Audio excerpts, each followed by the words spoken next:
We do have a question on, and we touched on this in the live stream as well. So this is pretty much a straightforward answer. One of the participants asked, "Are we not mixing twang and nasality now during one of the demonstrations?" And yeah, and yes, yes was the answer. Just very straightforward to answer that question. But maybe we take like 30 seconds and explain. Twang is a word. This is my description of twang. Twang is a word to describe a function.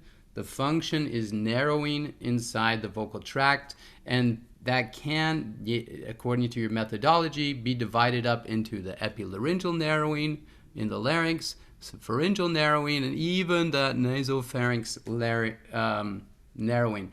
So which starts causing the nasality sound. Yeah, there's some in Ken Bozeman's book, Practical Vocal Acoustics. He talks a little bit though about they're now, instead of even calling it nasality, they're starting to call it VPO, velar-pharyngeal port opening. And I like that because it doesn't have a negative association. It's an anatomical thing that's happening. So we used to believe that, like, for instance, with opera singers, there was always the thought of you must completely seal off this nasal cavity in the back. But Johann Sundberg, he's done a bunch of research back in earlier pre-good technology days. He was literally stuffing cotton balls in different spaces and seeing if light would shine through. I'm glad I didn't do that experiment, and I'm glad we have MRIs and other things to make it better.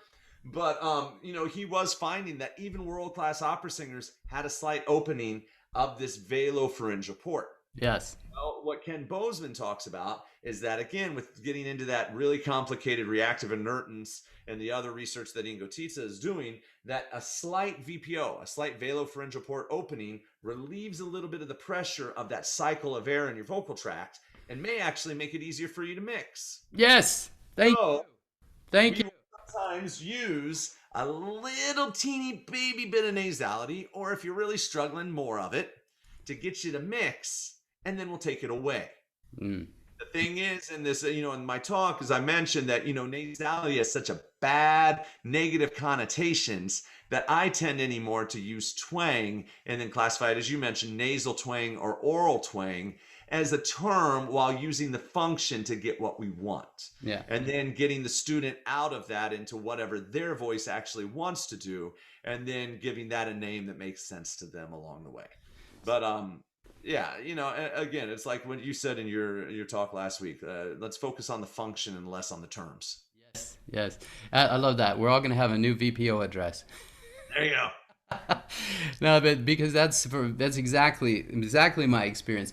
You know, if you think of nasality as just that you open something, the nasal port is now open, and that causes a sound color, and we just stop saying, "Oh, you're singing too nasal," which can be a personal preference. You know, and by opening that and having more air and sound going through there, it's affecting the reactive inertance, and thus the way your vocal folds are working, and thus your complete sound that's coming out. So no, you don't want that open all the time, but there are times when it can be very helpful.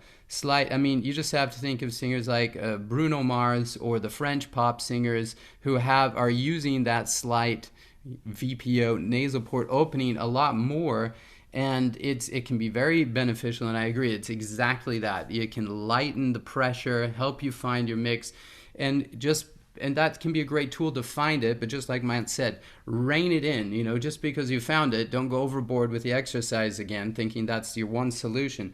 It serves a purpose, and then just like with every other vocal function, you want to find where it's most efficient. There, we can go off on things on any random question, can't we?